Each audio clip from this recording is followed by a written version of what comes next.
नमस्कार दोस्तों, Vinesh classes GS special में आपका बहुत बहुत स्वागत है। तो लास्ट टाइम जो हम लोगों ने फिजिक्स के टॉपिक को ख़त्म किया था, हम लोग उसी के आगे शुरू करने की कोशिश करेंगे।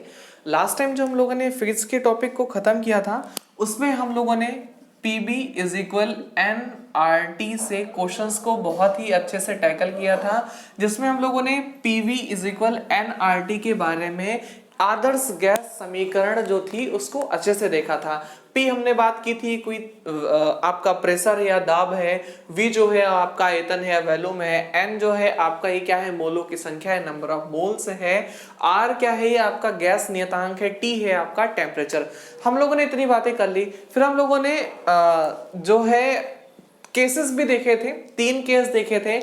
एक देखा था समदाबी प्रक्रम, एक देखा था आपका समतापी प्रक्रम, एक देखा था आपका सम आयतनिक प्रक्रम। ये 3 केसेस तो हम लोगों ने बहुत अच्छे से देखा था। इसके सिवा जो एग्जाम पॉइंट ऑफ व्यू से सबसे इंपॉर्टेंट था रुद्धोष्म प्रक्रम, इसको भी हम लोगों ने अच्छे से देखा था। जैसे टायर का फटना है ना, अगर हम लोग बात कर ले टायर का फटना रुद्धोष्म प्रक्रम है। जब आप बोल रहे हो मुंह से, ध्वनि का वायु में चलना रुद्धोष्म प्रक्रम है। फिर अगर हम लोगों ने बात कर ली कि जो थर्मस एक आता है ना पानी गर्म करने वाला थर्मस है, तो थर्मस में जो चाय भरी होती है उसका गर्म रहना भी क्या है, आपका रुद्धोष्म प्रकरण का उदाहरण है। हम लोगों ने इतनी बातें जो है वो देख ली थी। फिर इसके बाद हम लोगों ने न्यूटन का शीतलन नियम भी पढ़ा था। क्या पढ़ा था हम लोगों ने? न्यूटन का शीतलन नियम भी पढ़ा था। न्यूटन का शीतलन नियम भी हम लोगों ने अच्छे से पढ़ा था। और ये नियम कहता क्या था? ये नियम यह कहता था कि अगर कोई वस्तु ठंडी हो रही है, अगर कोई वस्तु ठंडी हो रही है तो अपने सराउंडिंग यानी अपने आसपास के तापांतर, अपने आसपास के तापांतर के हिसाब से वस्तु क्या होगी, ठंडी होती जाएगी। यानी जो उसके आसपास का तापांतर जितना अधिक होगा, वस्तु और वातावरण का जो तापांतर होगा वो जितना अधिक होगा, वो वस्तु उतनी ही जल्दी क्या होगी, ठंडी होगी। मैंने आपको एक एग्जांपल भी दिया था। मान लो एक ये कोई सराउंडिंग है, यहाँ पर 1 कप चाय जो है वो रखी हुई है और 1 कप जो है वो पानी रखा हुआ है या 1 गिलास पानी रखा हुआ है। चाय का जो टेम्परेचर है वो मान के चलो 90 डिग्री सेल्सियस है, और जो आपका ये पानी है इसका जो टेम्परेचर, जो इसका तापमान है ये है कितना, आपका 25 डिग्री सेल्सियस। मान लो इसका जो तापमान है वो 25 डिग्री सेल्सियस है, ठीक है।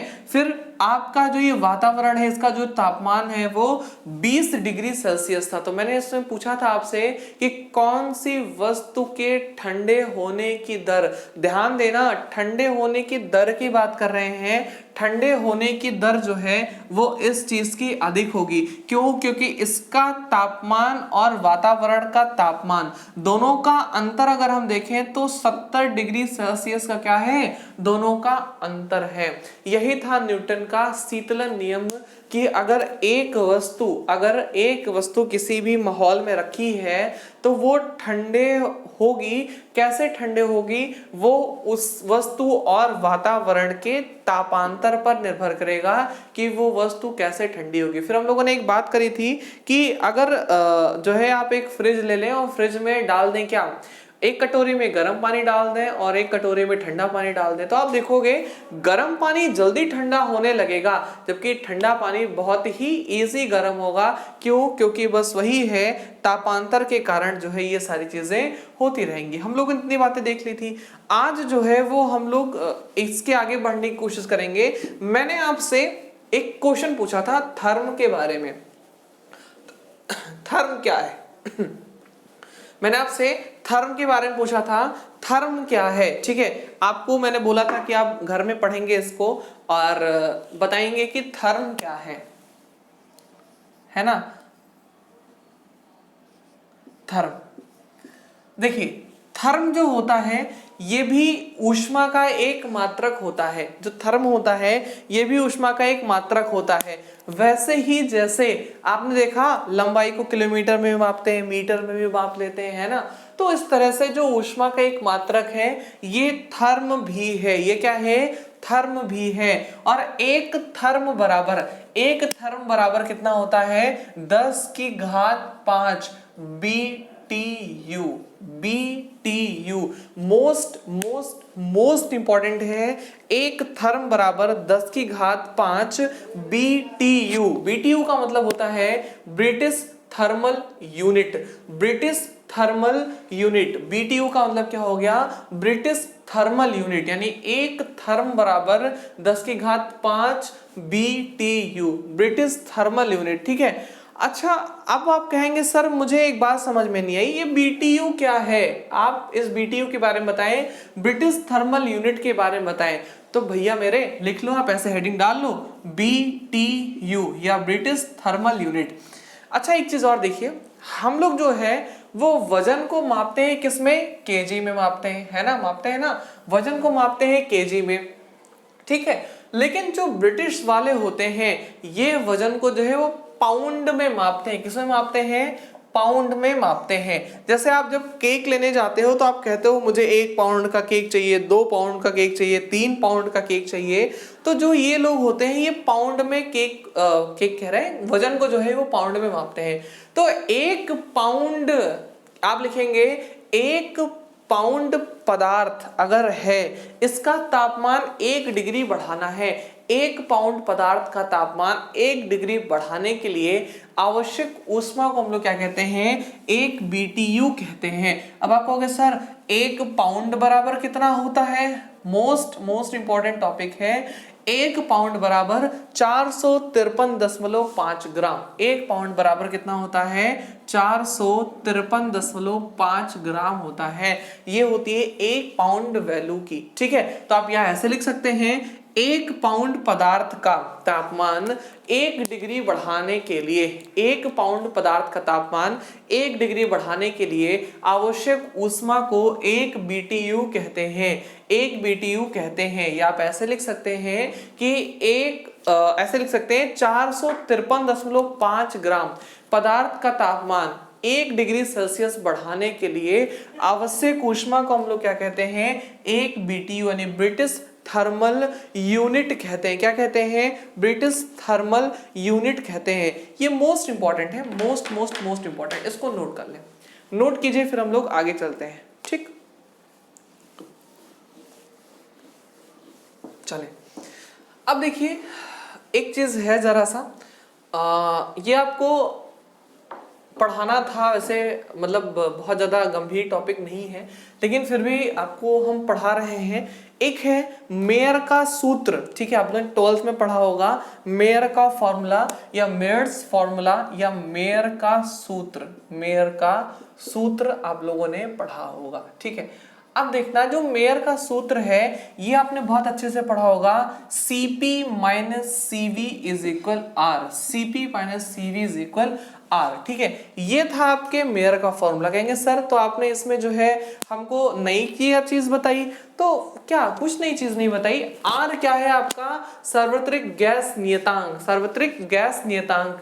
मैंने लास्ट क्लास में इसको अच्छे से डिस्क्राइब किया था कि इसकी वैल्यू कितनी होती है, अच्छे से बताया था, 8 पॉइंट जो भी थी। अब लास्ट क्लास देखें, आपको उसमें पता चल जाएगी। ठीक है, अब देखिएगा जो C है मोस्ट इंपॉर्टेंट है, इसको हम लोग बोलेंगे स्पेसिफिक हीट या विशिष्ट ऊष्मा बोलेंगे। इसे क्या बोलेंगे हम लोग, विशिष्ट ऊष्मा। क्या बोलेंगे इसे हम लोग, विशिष्ट ऊष्मा। ठीक है, अगर आपको याद हो तो मैंने आपके चीज को जो है अच्छे से बताया था, एक गुप्त ऊष्मा होती है, एक संवेदनीय ऊष्मा होती है, और एक कौन सी होती है, विशिष्ट ऊष्मा। तो विशिष्ट ऊष्मा का मतलब क्या था कि जब हमको तापमान जो है वो बढ़ाना होता है, 1 यूनिट तापमान बढ़ाने के लिए जो ऊष्मा प्रयुक्त होती है उसे हम लोग क्या कहते हैं, विशिष्ट ऊष्मा कहते हैं, या हम लोग क्या कहते हैं, उसे हम लोग कहते हैं स्पेसिफिक हीट। तो जो आपका Cp है इसे हम लोग क्या बोलेंगे, स्थिर दाब पर विशिष्ट ऊष्मा। क्या बोलेंगे इसे हम लोग, यहां पर लिख दे रहे हैं, स्थिर दाब पर विशिष्ट ऊष्मा, स्थिर दाब पर विशिष्ट ऊष्मा। ठीक है, P लगाया मतलब प्रेशर है। ये हो गया आपका Cp बराबर, यहां लिख दे रहे हैं, ये हो गया आपका Cp बराबर। अच्छा, Cv मतलब क्या है, ये है आपका आयतन। तो आप ऐसे लिखेंगे, स्थिर आयतन पर, स्थिर आयतन पर, स्थिर आयतन पर विशिष्ट ऊष्मा, स्थिर आयतन पर विशिष्ट ऊष्मा, मोस्ट इंपॉर्टेंट है, स्थिर आयतन पर विशिष्ट ऊष्मा Cv, ठीक है। और जो R है आपका, ये तो क्या है आपका सार्वत्रिक गैस नियतांक, क्या है आपका ये सार्वत्रिक गैस नियतांक, ठीक है, सार्वत्रिक गैस नियतांक है, ठीक। तो ये चीज समझिए कि इसकी वैल्यू मैंने आपको बताई थी 3.314, सॉरी 8 ऐसे बताई थी मैंने, 8.314। इसका जो मात्रक था वो भी मैंने आपको बताया था कि बहुत ज्यादा इंपॉर्टेंट है। जो इसका मात्रक था मैंने बताया था आपको, बहुत ज्यादा इंपॉर्टेंट है, याद होगा आपको, जूल अपॉन में क्या था, मोल इनटू क्या था, केल्विन था। मैंने आपको ये बहुत अच्छे से डिटेल में बता रखा था, ठीक है। तो उम्मीद है आपको ये चीज समझ में आ गई होगी। ये है मेयर का सूत्र, और मेयर का फॉर्मूला भी एग्जाम में सीधे से ऐसे पूछता है आपसे कि मेयर का फॉर्मूला क्या है, मेयर का फॉर्मूला क्या है। इस चीज को आपसे एग्जाम में जो है वो बहुत अच्छे से पूछ लेता है, एकदम सीधे टॉपिक को आपको दे मारेगा, ठीक है। ये नोट कर लें, फटाक से नोट कर लें, फिर हम लोग आगे चलेंगे। आज हम लोग जरा सा 2-3 चीजों के बारे में बहुत अच्छे से देखेंगे, और आज जो है ये हीट टॉपिक आपका खत्म हो जाएगा। हीट जो चैप्टर आपका चल रहा है, ये हीट चैप्टर जो है वो खत्म हो जाएगा। 10-11 क्लास आई थिंक मुझे लग रहा है कि लगी है इसको खत्म करने में। इसके बाद हमारा मोशन का चैप्टर आएगा, और मोशन भी हम लोग बहुत अच्छे से डिटेल में टॉपिक को डिस्कस करते हुए चलेंगे, ठीक है। तो चलिए इस चीज को हम लोग यहाँ खत्म करते हैं, आगे देखते हैं। देखिए मैंने आपको बताया था, अगर आपको याद हो तो शायद 6ठी क्लास में, 7वीं क्लास में मैंने आपको बताया था, जब आप किसी चीज को हीट देते हो, जब आप किसी चीज को ऊष्मा देते हो, तो वो एक्सपेंड करती है, वो क्या करती है, फैलती है। तो आप कहेंगे सर फैलती है, ठीक है, क्या क्या फैलेगा? तो आप कहेंगे सर फैलता तो 3 चीज है। क्या फैलता है? या तो उसकी लंबाई फैलेगी, है ना, या तो उसकी क्या फैलेगी, लंबाई फैलेगी, या तो उसका क्या फैलेगा, क्षेत्रफल फैलेगा, ठीक है। या तो उसका क्या फैलेगा, क्षेत्रफल फैलेगा। भाई लंबाई फैली, चौड़ाई फैलेगी, तो लंबाई गुणे चौड़ाई हो गया क्षेत्रफल, ठीक है। या तो उसका जो आयतन होगा, जो उसका क्या होगा, आयतन होगा, वो एक्सपेंड करेगा, ठीक है। तो जब हम क्या करते हैं, किसी चीज को ऊष्मा देते हैं, आप अगली हेडिंग ऐसे डालेंगे, तापीय प्रसार, ऐसे हेडिंग डाल लीजिएगा, थर्मल एक्सपेंशन या तापीय प्रसार, तापीय प्रसार, ठीक है। देखना, हम अगर किसी चीज को हीट देते हैं, जब किसी चीज को हम लोग क्या करते हैं, गर्म करते हैं, तो सबसे पहले क्या होगा, अगर हम किसी चीज को गर्म कर रहे हैं, मान लीजिए कोई एक तार है ना, तार की जो लेंथ है वो है L, जो तार है इसकी लेंथ है L, हमने इसको ऊष्मा दी और इस तार की जो लेंथ है वो क्या हो गई, ये बढ़ करके L डैश हो गई, ये बढ़ करके क्या हो गई आपकी L डैश हो गई। इट मींस तार की लंबाई में परिवर्तन आया।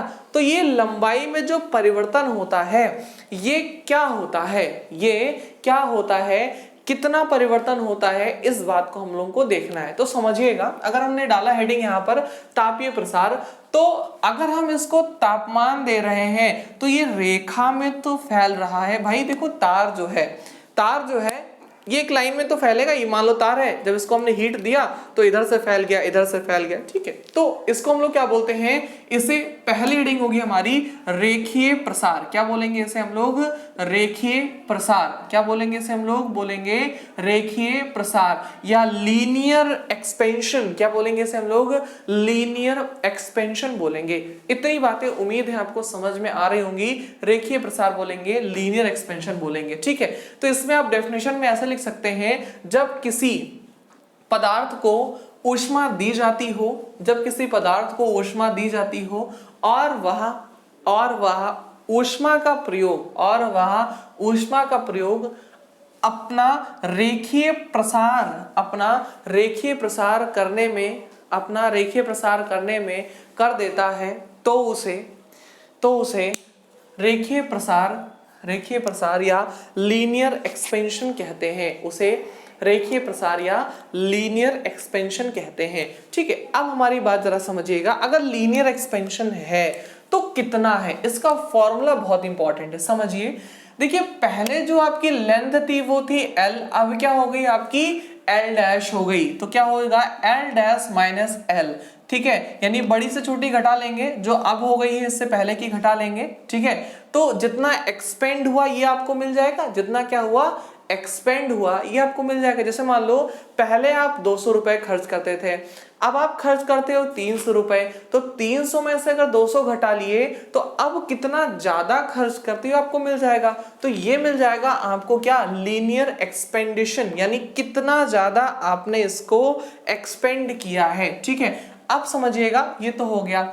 जो हमारी ओरिजिनल लेंथ थी उसको हम लिखेंगे, और हमने इसको जितना टेम्परेचर दिया वो लिखेंगे, और जिसमें सबसे बड़ी चीज है जिस पदार्थ का ये तार बना होगा, जिस पदार्थ का ये तार बना होगा वो भी हमारे लिए उतना ही इंपॉर्टेंट है जितना टेम्परेचर, ठीक है। जिस पदार्थ का ये तार बना होगा यानी इसको बोलेंगे अल्फा।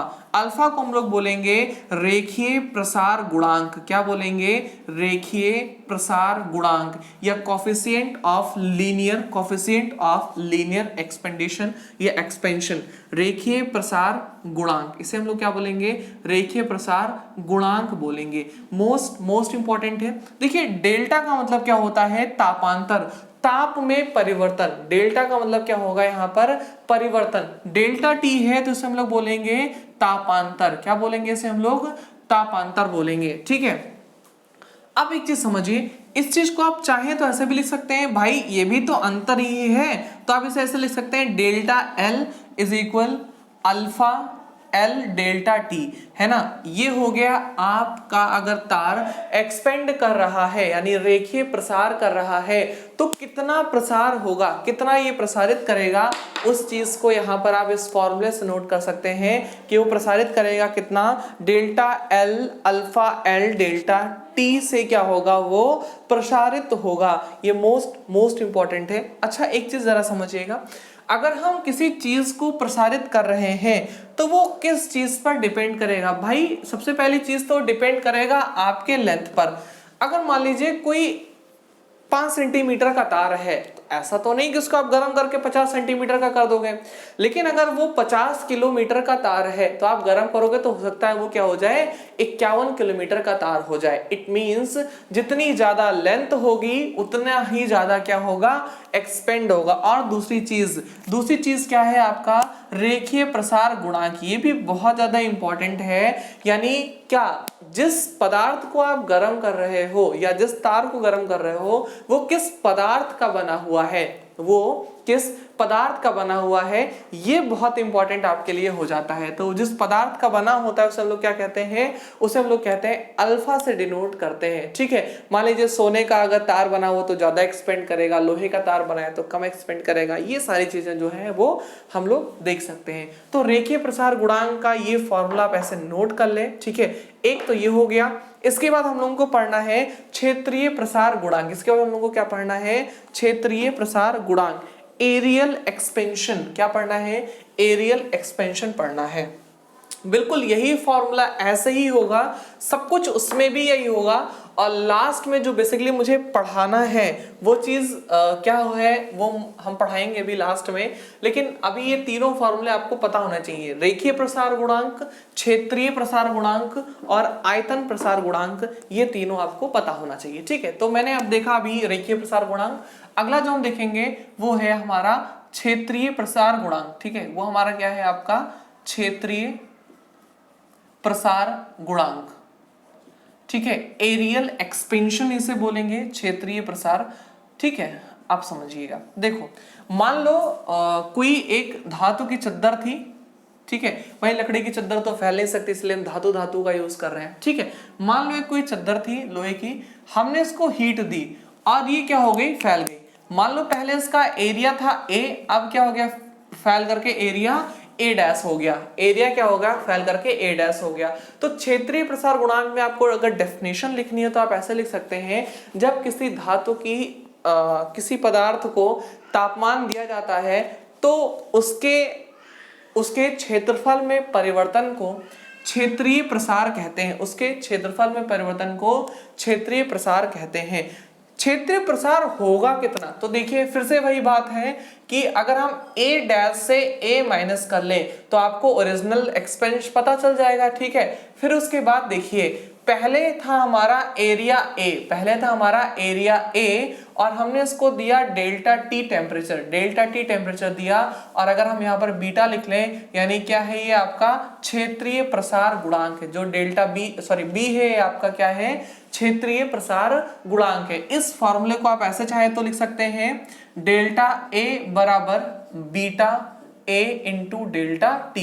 ये क्या हो गया आपका, ये हो गया रियल फॉर्मूला, मोस्ट इंपॉर्टेंट है। बीटा को आप लोग लिख लेंगे क्षेत्रीय प्रसार का गुणांक, क्या लिखेंगे, क्षेत्रीय प्रसार गुणांक, क्या लिखेंगे, क्षेत्रीय प्रसार गुणांक। इट मींस ये क्या है आपका क्षेत्रीय प्रसार गुणांक, मतलब क्या हो गया कि आपका जो भी क्षेत्रफल में परिवर्तन होगा वो पदार्थ पर डिपेंड करेगा। वो किस पर डिपेंड करेगा, पदार्थ पर डिपेंड करेगा कि कैसा पदार्थ है, उस हिसाब से उसका क्या होगा, एक्सपेंशन हो जाएगा, ठीक है। तो ये क्या है, क्षेत्रीय प्रसार का गुणांक, या ऐसे बोल सकते हैं कोफिशिएंट ऑफ एरियल एक्सपेंशन, ठीक है।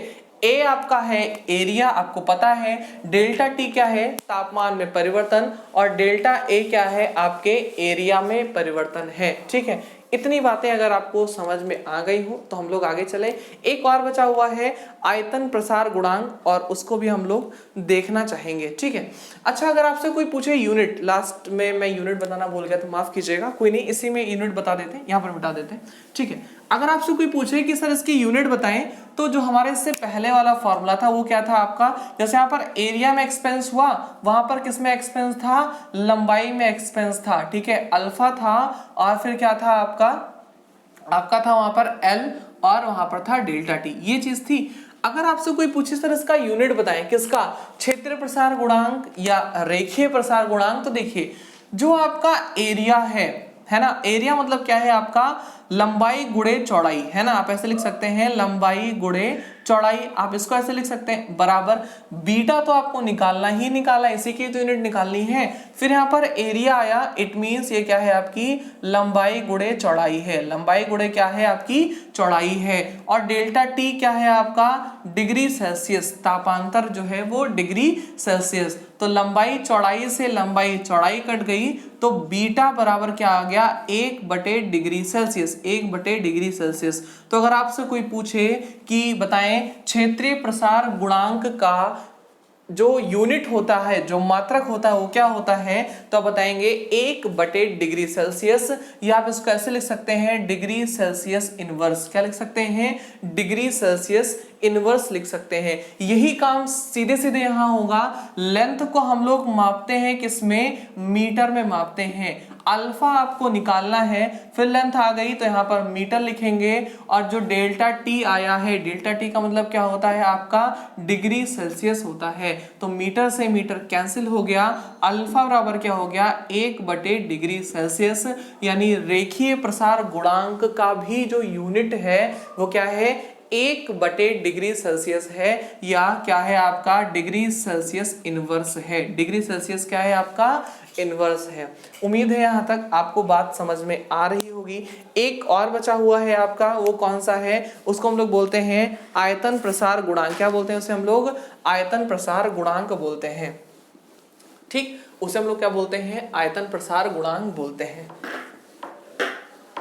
देखिए आयतन प्रसार गुणांक का मतलब क्या हुआ कि जब किसी भी मेटल को या किसी भी पदार्थ को आपने ऊष्मा दी, उसके आयतन में एक्सपेंशन हुआ, यानी उसका जो आयतन है वो फैल गया, आयतन जो है वो पहले से ज्यादा हो गया, ठीक है। अगर हम लोग बात करें आयतन प्रसार, ठीक है, आयतन प्रसार यानी वॉल्यूम एक्सपेंशन। तो अगर हम लोग बात करें यहाँ पर, आपने उसको ऊष्मा दी, ऊष्मा देने से क्या उसके आयतन में वृद्धि हो गई, तो ये वृद्धि कितनी होगी, इसके लिए फिर वही सीधा सा फॉर्मूला है जैसे अभी तक हम लोगों ने देखा था। क्या देखा था, अगर आयतन में प्रसार हो रहा है तो क्या होगा यहाँ पर डेल्टा वी हो जाएगा, इज इक्वल अल्फा था बीटा था, अब क्या हो जाएगा यहाँ पर आपका गामा हो जाएगा। पहले कितना वॉल्यूम था, V था, ठीक है, और जो टेम्परेचर होगा वो कितना होगा, डेल्टा T होगा। ये हो गया आपके आयतन प्रसार गुणांक का फॉर्मूला। ये क्या हो गया आपके आयतन प्रसार गुणांक का फॉर्मूला। अगर आपको गामा बराबर लिखना है तो गामा बराबर आप लिखेंगे, क्या है ये, आयतन प्रसार गुणांक है। जो गामा है ये आपका क्या है, आयतन प्रसार गुणांक है। मोस्ट इंपॉर्टेंट है, जो गामा है ये क्या है आपका आयतन प्रसार गुणांक है। अगर आपसे कोई यूनिट पूछे तो यूनिट फिर वही है। देखिए यहाँ पर बी है, यहाँ पर बी है, दोनों का आपस में कट जाएगा, डिग्री सेल्सियस बचेगा जो कि इधर आकर के क्या हो जाएगा, 1/डिग्री सेल्सियस हो जाएगा या डिग्री सेल्सियस इनवर्स हो जाएगा। ठीक है, ये हो गई इसकी यूनिट। ठीक, यहां तक तो आपको बात समझ में आ गई होगी। अब समझिए जो मुझे बेसिकली पढ़ाना था, एग्जाम में क्वेश्चन ऐसा आता है कि आयतन प्रसार गुणांक रेखीय प्रसार गुणांक का कितना गुना है, या क्षेत्रीय प्रसार गुणांक रेखीय प्रसार गुणांक का कितना गुना है। तो आपको कुछ नहीं करना है, अल्फा बीटा और गामा बटे बटे बटे, है ना, फिर सबको बराबर करेंगे, इक्वल इक्वल 1 2 और 3। ये नोट करें, हेडिंग डाल देंगे ऐसे कि रेखीय प्रसार गुणांक, क्षेत्रीय प्रसार गुणांक और आयतन प्रसार गुणांक में संबंध, यानी अल्फा बीटा और गामा में संबंध, अल्फा बीटा और गामा में संबंध। इसको नोट करें और नोट करके आप बताएं। ठीक है, चले अब देखिए ये समझिएगा, एग्जाम में ऐसे क्वेश्चन आता है कि रेखीय प्रसार गुणांक जो आयतन प्रसार गुणांक है इसका कितना गुना है। तो आपको कुछ नहीं करना है, अल्फा बटे 1 बराबर गामा बटे 3, ये इधर जाएगा और ये क्या होगा, इधर जाएगा, तो 3 अल्फा बराबर क्या हो जाएगा, गामा। यानी जो रेखीय प्रसार गुणांक है वो आपके आयतन प्रसार गुणांक का कितना गुना है, 3 गुना है। कितने गुना है, 3 गुना है। यही क्वेश्चन ग्रुप डी में ट्रेंडिंग होते हैं। यही सारे क्वेश्चन जो होते हैं वो ग्रुप डी में क्या होते हैं, ट्रेंडिंग होते हैं। मोस्ट इंपॉर्टेंट है, मोस्ट रिलेवेंट है, इसको नोट कर लें। ठीक है, ये चीज भी नोट कर लें। आप ऐसे नोट कर लीजिएगा, क्षेत्रीय प्रसार गुणांक आयतन प्रसार गुणांक का कितना गुना है। तो ये सारी चीजें जो है आप अच्छे से नोट कर लीजिए। ठीक है, अब हम कोई क्वेश्चन देते हैं, जिसे मान लीजिए एक हमने कोई धातु की डिस्क लिया, आपके लिए होमवर्क रहेगा सबके लिए, इसको देखिएगा, एग्जाम में पूछा गया है, सीडीएस के एग्जाम में पूछा गया था। ये मान लीजिए कोई मैंने धातु की एक कोई चक्री ले ली। चक्री मतलब ये क्या है, ये पूरा धातु से बना हुआ है। ठीक है, ये पूरा जो है वो धातु से बना हुआ है और अच्छे से मैं इसको बताता हूँ, पूरा सा ये ऐसे धातु से बना हुआ है। ठीक, बीच में एक छोटा सा जो है वो होल है, बीच में जो है एक छोटा सा होल है या छेद है। धातु की प्लेट में बीच में एक छोटा सा छेद है, इसकी जो रेडियस है वो है r, इसकी जो रेडियस है वो है r। ठीक है, जब हम लोग इसे गर्म करेंगे, जब हम लोग क्या करेंगे, इसे बर्न करेंगे, इसे गर्म करेंगे, तो गर्म करने पर r की वैल्यू क्या होगी आपको बताना है। r बढ़ेगा, या ऐसे हो सकता है कि जो इसमें छिद्र है, जो इसमें होल है, जो इसमें छेद है वो बढ़ेगा, छेद घटेगा, या छेद बहुत बड़ा हो जाएगा, या छेद बिल्कुल से बंद हो जाएगा। एक क्वेश्चन आपके लिए ये है। एक क्वेश्चन और है कि मान लीजिए कोई एक कोई ग्लास है शीशे का, इसमें हमने खूब ज्यादा गर्म सी चाय डाल दी या खूब ज्यादा गर्म से जो है वो पानी डाल दिया, तो ये ग्लास चटक क्यों जाता है, ये जो ग्लास है ये चटक क्यों जाता है, इस चीज को आप जो है वो बताएंगे। 2 क्वेश्चन हो गए आपके लिए और यहाँ पर आपका टॉपिक जो है वो खत्म होता है। नेक्स्ट टॉपिक देखते हैं, अगर पॉसिबल हो सका तो आपके लिए इस टॉपिक से रिलेटेड ऑलमोस्ट 50 MCQs क्वेश्चंस जो हैं ग्रुप डी, ALP या जो भी एग्जामों में पूछे गए हैं उन सब के लिए लेकर के आएंगे। अदरवाइज अगर ये अभी पॉसिबल नहीं हो सका तो मंडे को तो जरूर मिलेगा आपको, बाकी मोशन चैप्टर आपका तो चलता रहेगा। ठीक है, thank you for watching full video.